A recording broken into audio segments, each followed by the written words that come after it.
தரிசனம் பண்ண போகிற மகான் பேர் வித்யாரண்யர்னு பேர். சந்நியாச தர்மத்தை ஒருவன் ஏற்றுக்கொண்டால் அது அடுத்த பிறவி. தான் சந்நியாசியாக ஆக வேண்டும்னு ஒரு துறவர தர்மத்தை ஏற்றுக்கொண்டு விட்டார் என்றால் அது அவருக்கு அடுத்த பிறவி. எல்லாவற்றுக்கும் கடவுளுடைய கணக்கு அப்படின்னு ஒன்று இருக்கு. இந்த ஹரிகரரும் புக்கரும் மன்னர்களாக பட்டாபிஷேகம் செய்து கொண்ட பிறகு அந்நிய படைகளை எதிர்க்கக்கூடிய வலிமை இவர்களுக்கு கிடைத்தது. நம்ம ஆசைப்பட்டதெல்லாம் நமக்கு கிடைக்கிறதா? நமக்கு கிடைக்காது. அப்படின்னா நமக்கு எது கிடைக்கணுமோ, எந்த நேரத்தில் கிடைக்கணுமோ அப்போ தான் நமக்கு கிடைக்கும். குருவே சரணம் நிகழ்ச்சியில் பல மகான்களை பற்றி நம்ம தொடர்ந்து பார்த்துட்டு வரோம். ஒரு குருவினுடைய அருள், ஒரு குருவினுடைய உபதேசம், ஒரு குருவினுடைய பார்வை, இதுதான் நம்மை பக்குவப்படுத்தக்கூடியது. என்ன பக்குவம் அப்படின்னா, இந்த உலகத்தில் பற்றற்று வாழ வேண்டும் அப்படிங்கிற ஒரு சிந்தனை நமக்கு வரணும். ஆசை இருக்கக்கூடாது. ஒரு ஆசை, பேராசை இதெல்லாம் இல்லாமல் நம்ம வாழ்ந்தோம் அப்படின்னா இந்த வாழ்நாட்களை சுலபமாக கடந்து நமக்கு ஒரு மோட்சகதி கிடைக்கும் அப்படிங்கிறது நமது தர்மத்தினுடைய நம்பிக்கை. அது இதைத்தான் பல மகான்கள் நமக்கு போதித்தார்கள். ஒரு மகான் அப்படிங்கிறவர் எப்படி வாழ்ந்தார்கள் அப்படின்னா, தங்களை பற்றி கவலைப்படாமல் இந்த நாட்டு மக்களை பற்றி, இந்த தேசத்தை பற்றி, இந்த தேசத்தினுடைய வளன், இதுதான் அவர்களுக்கு முக்கியம். இந்த வகையில் இன்றைக்கி நம்ம தரிசனம் பண்ண போகிற மகான் பேர் வித்யாரண்யர்னு பேர். இந்த மகானுடைய பேரிலிருந்தே இவர் எப்படிப்பட்டவர் நம்ம புரிஞ்சுக்கலாம். இதை எப்படி பிரித்து பார்க்கணும்? வித்யா ஆரண்யர் அப்படின்னு நம்ம பிரித்து பார்க்கணும். ஆரண்யம் அப்படின்னா காடுன்னு அர்த்தம். ஒரு காட்டில் பார்த்திங்கன்னா பலவிதமான இயற்கை வளங்கள் காணப்படும். பல மரங்கள் இருக்கும். சந்தன மரம் இருக்கும், தேக்கு மரம் இருக்கும், எத்தனையோ நல்ல நல்ல மரங்கள்லாம் இருக்கும். ஆக ஒரு காடுங்கிறது பலவிதமான பொக்கிஷங்களை கொண்டிருக்கக்கூடியது இல்லையா? ஒரு ஆரண்யம் அப்படின்னா அப்படி தான் இருக்கும். இவர் வித்யா ஆரண்யர் அப்படின்னா, இவர்கிட்ட இருக்கிற வித்யா, அதாவது கல்வி, ஞானம் பார்த்திங்கன்னா ஒரு காட்டில் இருக்கிற செல்வம் போல் இவர்கிட்ட இருக்குமா. இன்றைக்கி நம்ம பார்க்க போகிற மகான் வித்யாரண்யர். அந்த பெயர் காரணத்தை நான் சொல்கிறேன். ஜோதிட சாஸ்திரம், இன்னும் என்னென்ன சாஸ்திரங்கள் இருக்கிறதோ அத்தனை சாஸ்திரங்களையும் கரைச்சி குடித்தவர். இவற்றை அத்தனை வித்தியைகள் காணப்படுமாம். அதனால் இவருக்கு பேரே வித்யாரண்யர்னு பேர். இவருடைய பூர்வாசிரம பெயர், ஆரம்பத்தில் வச்ச பேர் மாதவர் அப்படின்னு பேர். இவர் எப்போ பிறந்தார் அப்படின்னா 1268 பிறந்தார். 1386 சித்தியானார். கிட்டத்தட்ட பார்த்திங்கன்னா 116 வருஷம் இருந்தார். இவர் சிருங்கேரி மடத்தினுடைய ஆச்சாரியர். சிருங்கேரியில் அம்மன் ஆலயத்துக்கு பக்கத்தில் இவருடைய அதிஷ்டானம், இவருடைய சமாதி காணப்படுகிறது. இவர் எப்படின்னா, பிறந்த உடனே இப்போ மனுஷங்க எல்லாருக்கும் எதன் மேலே ஆசை இருக்கும் அப்படின்னா பணத்தின் மேலே ஆசை இருக்கும் இல்லையா? நம்ம எல்லாருக்கும் பணத்தின் மேலே ஆசை இல்லாதவங்க யாரானு ஒருத்தவங்க இருக்காங்களான்னு தேடி பார்த்தீங்கன்னா சொல்லவே முடியாது. இவருக்கு ஆரம்பத்தில் ஆசை இருந்தது. இந்த மகானுடைய வாழ்க்கை எப்படி இருந்தது அப்படின்னா, ஒரு மிகப்பெரிய சாம்ராஜ்யத்தை நிறுவினர். விஜயநகர பேரரசு அப்படிங்கிற ஒரு சாம்ராஜ்யத்தை இவர் தான் நிறுவினர். ஏன் இவர் சாம்ராஜ்யத்தை நிறுவினார் அப்படின்னா, அந்த காலகட்டத்தில் அந்நியர்கள் படையெடுப்பு பாரத தேசத்தின் மீது நிகழ்ந்து இந்த அந்நியர்கள்லாம் ஒவ்வொரு இடமா பயணித்து வராங்களாம். எல்லா இடத்துக்கு போய் அங்கே இருக்கிற கோவில்களை சிதைக்கிறது, வழிபாட்டு தலங்களை அடித்து நொறுக்கிறது, அங்கே இருக்கிற செல்வங்களை கவர்ந்து போகிறது. தமிழகத்தில் பார்த்திங்கன்னா ராமேஸ்வரம், மதுரை, திருச்சி பக்கத்தில் இந்த இடங்கள்லாம் பாதிக்கப்பட்டது. யாருடைய காலத்தில்? இந்த வித்யாரண்யர் காலத்தில். இதெல்லாம் பார்த்து மனம் நொந்து போனார். ஏன்னா ஒரு வழிபாட்டு நிலையம் அப்படிங்கிறது காலாகாலத்திற்கும் இருக்க வேண்டியது. அந்த வழிபாட்டு நிலையத்தை அடித்து ஒருக்கிட்டாங்க, ஒரு கோவிலை அடித்து நொறுக்கிட்டாங்க அப்படின்னா வழிபாடு இல்லாமல் போகும். நமது சனாதன தர்மம் சிதைந்து போகும். இதெல்லாம் பார்த்து கவலைப்பட்டு இவற்றை எதிர்கொள்ளணுங்கிறதுக்காக ஒரு மிகப்பெரிய சாம்ராஜ்யத்தை நிறுவினர். இப்போ இவருடைய பூர்வாசிரமத்துக்கு போவோம். ஆரம்பத்தில் இவர் எப்படி இருந்தார்னு பார்ப்போம்.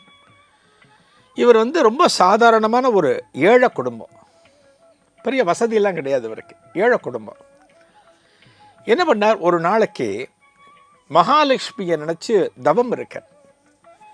மகாலட்சுமியை நினச்சி எதுக்கு நம்ம தவம் இருப்போம், நமக்கு நிறைய காசு பணம் வேணும் அப்படிங்கிறதுக்காக தவம் இருப்போம். சில பேர் வீட்டு வாசலில் பார்த்தீங்கனாலே இந்த வீட்டில் மகாலட்சுமி எழுந்தருள வேண்டும், மகாலட்சுமி துணை அப்படின்லாம் ஸ்டிக்கரில் ஒட்டி வச்சுருப்பாங்க. என்ன அர்த்தம், அந்த வீட்டில் காசு பணம் நிறையா இருக்கணும்னு அந்த வீட்டில் இருக்கிறவங்க மகாலட்சுமி தேவியை பிரார்த்தனை பண்ணுறாங்கன்னு அர்த்தம். இவர் அதுபோல் மகாலட்சுமியை பிரார்த்தனை பண்ணுறார். மகாலட்சுமி நினச்சி தியானம் இருக்க. இந்த மகாலட்சுமியும் ஒரு நாள் இவருக்கு முன்னாடி தோன்றினார். இவருக்கு முன்னாடி தோன்றி இந்த மகாலட்சுமி கேட்குற, உனக்கு என்ன வேணும் அப்படின்னு கேட்குற. இவர் என்ன கேட்குறார், எனக்கு செல்வம் வேணும் அப்படின்னு கேட்குற, எனக்கு பணம் வேணும் அப்படின்னு கேட்குற. அப்போ பிரம்மச்சாரி, அப்போல்லாம் ஒரு துறவு நிலை அவருக்கு கிடையாது. அப்போ இவருடைய குறிக்கோள் பணம் ஒருவரிடம் அதிகமாக இருந்தால் அவன் நன்னா இருக்கலாம், அவன் சௌக்கியமாக இருக்கலாம் அப்படிங்கிற ஒரு எண்ணத்தில் மகாலட்சுமி தேவிகிட்ட பணத்தை பற்றி கேட்குற, எனக்கு செல்வம் நிறைய வேணும் அப்படின்னு கேட்குற. நம்ம எந்த தெய்வத்தை குறித்து தியானம் இருக்கோமோ தவம் இருக்கோமோ அந்த தேவியாகப்பட்டவள், அந்த தெய்வமாகப்பட்டது நமக்கு முன்னால் தோன்றினால் நிச்சயமாக கேட்கும், உனக்கு என்ன வேணும்னு கேட்கும். இவரும் ஓப்பனாக கேட்டுட்டார், எனக்கு செல்வம் தான் வேணும் அப்படின்னு கேட்டுட்டார். ஆனால் அந்த மகாலட்சுமி செல்வத்தை இந்த வித்யாரண்யருக்கு அருளினாளா? உடனே இவருக்கு என்னென்னா, இப்போ ஆதிசங்கரர் பார்த்திங்கன்னா ஒரு வீட்டு வாசலில் மகாலட்சுமியை நினச்சி கனகதாரா சோஸ்திரம் பாடுறார். கேரளாவில் காலடி பக்கத்தில் பார்த்துருக்கோம், சொர்ணத்து மனை அப்படிங்கிற இடம், அந்த இடத்து பேர். அங்கே கனகதாரா சோஸ்திரம் பாடி செல்வ மழை பொழிந்தது. காஞ்சிபுரத்தில் நிகமாந்த தேசிகர், அதாவது அந்த ஊரில் இருக்கிற ஒரு ஏழை பிராமண பையனுக்கு திருமணம் நடக்க வேண்டும், அவனுக்கு பொருளுதவி வேண்டும் என்பதற்காக அந்த ஆலயத்தில் இருக்கிற மகாலட்சுமி தேவியான பெருந்தேவி தாயாரை நினச்சி பாடி அங்கேயும் செல்வ மழை பொழிந்தது. இதெல்லாம் நம்ம படிச்சிருக்கோம். இவருக்கு என்ன ஆசை, அதே போல் செல்வ மழை வேணும் அப்படின்னு ஆசை இருக்கு. ஆனால் யாருக்கு விதி என்ன எழுதியிருக்கு, யாருக்கு எது எப்போ கிடைக்கணும், எது கிடைக்கக்கூடாது, இதெல்லாம் நம்மக்கிட்ட கிடையாது. இந்த மகாலட்சுமி சொல்கிறாளாம், தாயார் மகாலட்சுமி தேவி வித்யாரண்யர்கிட்ட, நீ செல்வத்தை வேணும்னு கேட்கிற, ஆனால் இந்த திரவியம் செல்வமானது உனக்கு இந்த பிறவியில் கிடைக்காது. இந்த பிறவியில் நீ இப்படி தான் வாழணும். உனது அடுத்த ஜென்மாவில் உனக்கு அளவற்ற செல்வம் நான் கொடுக்குறேன், இந்த பிறவியில் உனக்கு நான் கொடுக்க மாட்டேன் அப்படிங்கிற. எப்படி இருக்கும்? மகாலட்சுமியை நினச்சி தியானம் இருக்கார், செல்வம் வேணும்னு ஆசைப்படுறார். மகாலட்சுமியே அவதாரம் பண்ணுறா, முன்னாடி தோன்றுகிறாள். மகாலட்சுமி நமக்கு எல்லாத்தையும் கொடுப்பாங்கிற ஆசையோடு கேட்கிறார். ஆனால் மகாலட்சுமி இப்போ இல்லை, அடுத்த பிறவியில் தரேன் அப்படிங்கிறார். இது என்ன பதில்? இது அடுத்த பிறவியில் செல்வத்தை வச்சு நான் எப்படி வாழ்வேனோ, இந்த பிறவியில் எனக்கு இப்போ தேவை கேட்குறார். இல்லைன்னு சொல்லிட்டா தாயார். உடனே என்ன பண்ணுறார், ஆதிசங்கரோட கதை அவருக்கு ஞாபகத்துக்கு வருதான் வித்யாரண்யருக்கு. ஆதிசங்கருடைய கதை என்ன, அந்த முதல்ல இந்த நதியில் குளிக்க போகிறப்ப அம்மா கரையில் இருப்பா ஆரியம்பாள். அந்த நதியில் நீராடுகிற போது முதலையானது பிடிச்சி அவரை இழுக்கும். அப்போ சொல்லுவா அம்மா கிட்ட, அம்மா இந்த முதலை என்னை இழுக்கிறது, இந்த முதலை என்னை இழுக்கிறதுனால நான் இறந்துடுவேணும்னு தோன்றது. இந்த முதலை என் காலை விடணும் அப்படின்னா நான் சந்நியாசியாக மாறிவிட்டால் என் காலை விடுறேன்னு சொல்கிறது. சந்நியாசம் என்பது அடுத்த பிறவி.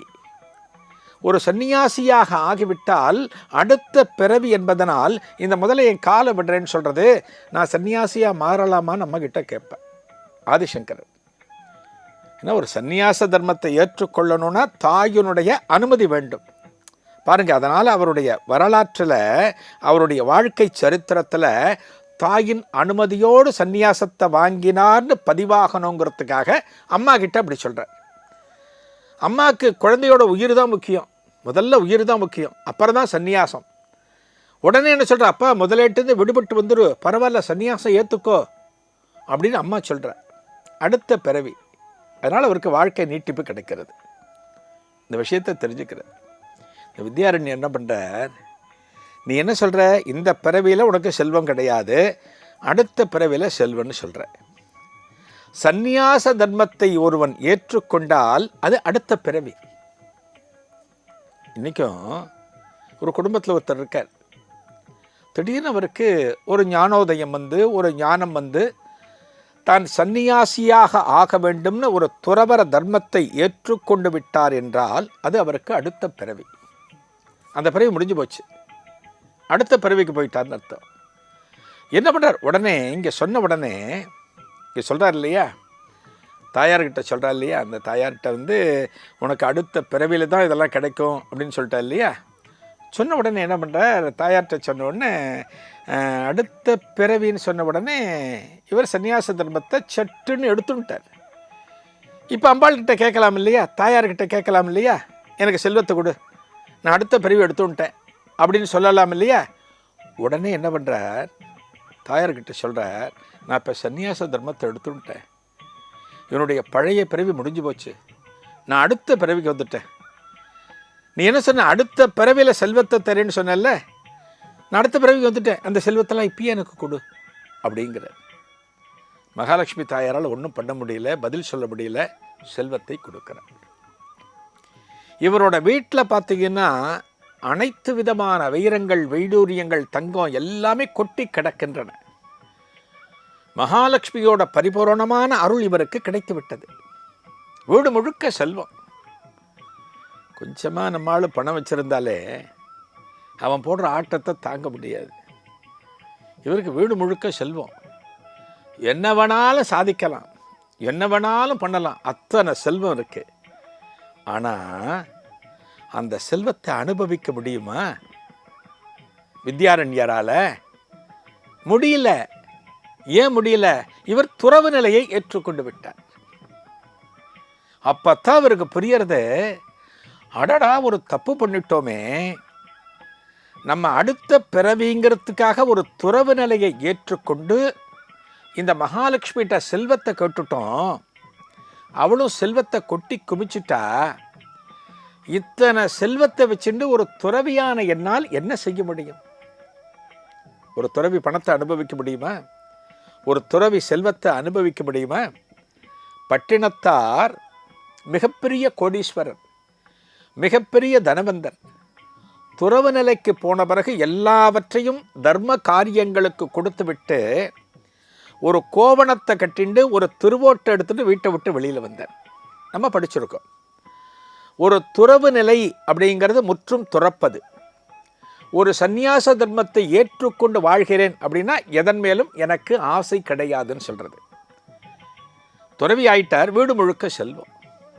ஆஹா தப்பு பண்ணிட்டோமே, நம்ம இந்த துறவு வாழ்க்கையிலேயே சிறிது காலம் வாழ்ந்திருந்து இந்த துறவு வாழ்க்கை பூர்த்தியான பிறகு அடுத்து நமக்கு ஒரு மனித பிறப்பு கிடைத்து அந்த பிறப்பிலே எத்தனை செல்வங்கள் நமக்கு கிடைத்திருந்தால் அதை வச்சுட்டு எத்தனை சுகமாக வாழலாம், எத்தனை ராஜபோக வாழ்க்கையை வாழலாம். ஆனால் இத்தனை செல்வங்கள் எனக்கு கிடைத்தும் இந்த செல்வத்தை என்னால் அனுபவிக்க முடியவில்லையே, இந்த செல்வத்தை கொண்டு என்னால் ஒரு போக நிலையில் வாழ முடியவில்லையே அப்படின்னு வருத்தப்படுறார். எப்படி இருப்பாருங்க வாழ்க்கை. இதுதான் வாழ்க்கையோட யதார்த்தம். யார் ஒருத்தன் வேண்டாம்னு சொல்கிறானோ அவங்ககிட்ட தான் எல்லாமே குவியும். யார் ஒருத்தன் வேணும் வேணும்னு அதையே தேடி செல்கிறானோ அவங்ககிட்ட எதுவுமே வராது. இதான் வாழ்க்கை, அப்படி தான் இருக்கும். அது இவர் துறவு நிலைக்கு வந்துட்டார். காசு கண்ணாபின்னான்னு குமிஞ்சு கிடக்கு, வீடு முழுக்க திரவியங்கள், வீடு முழுக்க நவரத்தினங்கள். இதை வச்சுன்னு என்ன பண்ண முடியும்? இவர் எங்கேயான போக முடியுமா? சொகுசாக வாழ முடியுமா? யோசிக்கிற, என்னடா பண்ணுறதுன்னு யோசிக்கிற. எல்லாவற்றுக்கும் கடவுளுடைய கணக்கு அப்படின்னு ஒன்று இருக்குது. இல்லையா? எந்த காரியமாக இருந்தாலுமே இது எப்படி நடக்கணும், இது எந்த கோணத்தில் போகணும் அப்படின்னு நானோ நீங்களோ தீர்மானிக்கிறதில்ல. இது எல்லாமே கடவுளுடைய கணக்கு. கடவுளுடைய கணக்கு என்ன? இவர் சாதாரண மனிதராக இருக்கிற போது துறவு நிலையை ஏற்றுக்கொண்டு மகாலட்சுமிகிட்டேருந்து செல்வம் பெறணுங்கிறது இவருக்கு எழுதப்பட்ட ஒன்று. ஒரு துறவி செல்வத்தை எப்படி பயன்படுத்த முடியும்? அதற்கான விளக்கம் அவருக்கு கிடைக்கிறது அவருக்கு. ஏன்னா துறவினா பணம் பயன்படுத்தவே முடியாதா? பயன்படுத்துறதுக்கும் வழி இருக்கு. எப்படி அவருக்கு உணர்த்தப்படுகிறது அப்படின்னா, அந்த நேரத்தில் தான் அந்நிய படைகள் பாரத தேசத்திற்குள் புகுந்து, குறிப்பாக தென்னிந்தியாவிற்குள் புகுந்து இங்கே இருக்கக்கூடிய கோவில்களை கொள்ளையடிக்க ஆரம்பித்தார். கரெக்டாக அந்த காலம்தான். அவங்க என்ன பண்ணுறாங்க? பெரும் படையோடு வருகிறார்கள். ஒவ்வொரு கோவிலாக தகர்க்கிறார்கள். மதுரை, ராமேஸ்வரம் இதெல்லாம் அப்போ தான் அடிபட்டது. எல்லாவற்றையும் தகர்த்து கொண்டிருக்கிறார்கள். அங்கே இருக்கக்கூடிய பெரிய பெரிய செல்வங்களை, பொக்கிஷங்களை கொள்ளையடிக்கிறார்கள். பெரும் படைகளை கொண்டு வரதுனால அவர்களை எதிர்த்து போரிடுவதற்கு ஒரு பெரிய சாம்ராஜ்யம் அப்போ கிடையாது. அந்த நேரத்தில் தான் இத்தனை செல்வம் நம்மிடம் காணப்படுகிறதே, இதை கொண்டு ஒரு சாம்ராஜ்யத்தை நிறுவலாம் அப்படின்னு வித்யாரண்யருக்கு தோன்றுகிறது. ஒரு சாம்ராஜ்யம் அமைக்கணும்னா பணம் தேவை, செல்வம் தேவை, பொருள் தேவை. அதற்கேற்ற ஆட்கள் யாரும் இங்கே இல்லை. ஒரு சாம்ராஜ்யம் எழும்ப முடியல, மன்னர்கள் அந்த அளவுக்கு இல்லை. நம்மக்கிட்ட பணம் இருக்கு, இதை வச்சு ஒரு சாம்ராஜ்யத்தை ஆரம்பிக்கலாம்னு சொல்லிட்டு ஆடு மாடுகள் மேய்க்கக்கூடிய ஹரிஹரர், புக்கர் 2 பேர் இவர்களை தேர்ந்தெடுக்கிறார். துங்கபத்திரை நதிக்கரையில் இருக்கிற ஹம்பி நகரத்தில் இவர்களுக்கு பட்டாபிஷேகம் செய்து வைக்கிறார். இவர்கள் தான் அரசர்கள் அப்படின்னு பட்டாபிஷேகம் செய்து வைக்கிறார். தன்னிடம் இருக்கக்கூடிய செல்வம் முழுக்க செலவழித்து ஒரு மிகப்பெரிய சாம்ராஜ்யத்தை உருவாக்குகிறார். வித்யாரண்யரோட பொருளில் ஆனதுனால அதற்கு பேர் வித்யா நகர பேரரசு அப்படின்னு அப்போ இருந்துதான். அது காலப்போக்கில் விஜயநகர பேரரசு அப்படின்னு மாறிடுச்சான். விஜயம்னா விஜயம், வெற்றி, அதெல்லாம் குறிக்கக்கூடிய வார்த்தை. அதன் பிறகுதான் விஜயநகர பேரரசுன்னு மாறித்தான். இந்த ஹரிஹரரும் புக்கரும் மன்னர்களாக பட்டாபிஷேகம் செய்து கொண்ட பிறகு அந்நிய படைகளை எதிர்க்கக்கூடிய வலிமை இவர்களுக்கு கிடைத்தது. அதன் பிறகுதான் நமது இந்து மத கோவில்கள், சனாதன தர்மம் இவை அனைத்தும் காப்பாற்றப்பட்டது. இந்த இதில் வந்தவர் தான், இந்த விஜயநகர பேரரசில் வந்தவர் தான், இந்த வழியில் வந்தவர் தான் யார்? கிருஷ்ணதேவராயர். கிருஷ்ணதேவராயர் அரசவையில் இருந்த தெனாலிராமன் இந்த வம்சத்தில் வந்தவர். ஒரு தேசமானது நலிந்து போய்விடக்கூடாது, அந்த தேசத்தினுடைய பாரம்பரியம் காப்பாற்றப்பட வேண்டும், அந்த தேசத்தில் இருக்கிற ஆன்மீக தலங்கள் என்றென்றும் வீறு கொண்டு காணப்பட வேண்டும் அப்படிங்கிறதுக்காகவே இந்த வித்யாரண்யருடைய அவதாரம் நிகழ்ந்து அவருக்கு மகாலட்சுமியோட அருள் கிடைச்சு. இப்போ பாருங்க, ஒரு சாதாரணமான மனிதனாக இருந்து அவனுக்கு செல்வம் நிறைய கிடைச்சிடுச்சுன்னா ஒரு தகாத வழியில் அந்த செல்வத்தை செலவழிக்க துவங்குவான். இந்த வித்யாரண்யர் பாருங்க, துறவி ஆயிட்டார். ஒரு துறவி ஆனதுனால இந்த செல்வத்தை தவறான வழியில் செலவழிக்க முடியாது. ஒரு துறவிக்கு பொருளும் தேவை இருக்காது. ஒரு துறவிக்கு என்ன, காவி திருவோடு, அவ்வளோதான், முடிஞ்சு போச்சு. ஆனால் பாருங்கள், இவருக்கு இந்த பணத்தை வச்சு ஒரு சாம்ராஜ்யத்தை உருவாக்கினார். எதற்காக?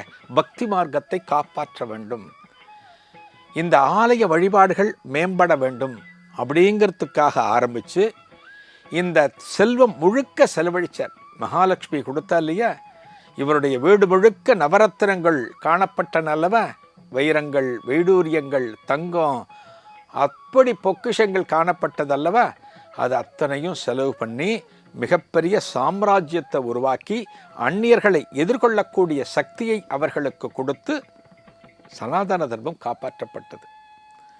இந்த வித்யாரண்யருடைய அவதாரம் பாருங்க எப்படி ஏற்பட்டது. பொருள் தேடி ஆசைப்பட்டார், பொருளுக்காக ஆசைப்பட்டார். அந்த பொருள் கிடைச்ச உடனே அந்த பொருளை அனுபவிக்க முடியல. இதான் வாழ்க்கைங்க. வாழ்க்கையில் பாருங்கள், நாம் விரும்புகிறது எதுவும் நமக்கு சட்டுன்னு கிடைச்சிடாது. எதுவுமே கிடைக்காது. நம்ம எவ்வளவோ ஆசைப்படுவோம், பொருளுக்கு ஆசைப்படுவோம், பதவிக்கு ஆசைப்படுவோம், இன்னும் என்னென்னத்துமோ ஆசைப்படுவோம். நம்ம ஆசைப்பட்டதெல்லாம் நமக்கு கிடைக்கிறதா? நமக்கு கிடைக்காது.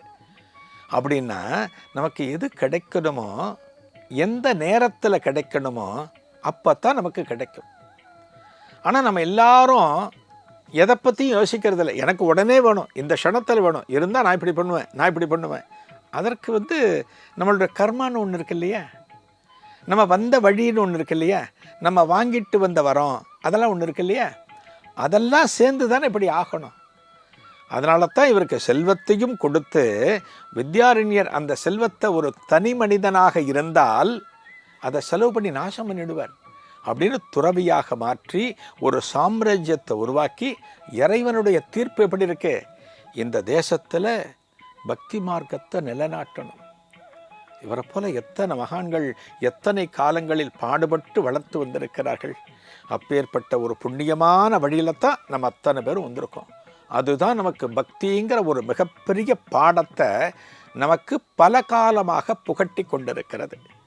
அப்பேற்பட்ட அந்த மகான் சனாதன தர்மம் சிறந்து விளங்குவதற்காக தனது வாழ்க்கையையே அர்ப்பணித்த அந்த வித்யாரண்யரை இந்த வேளையில் நாம் வணங்குவோம்.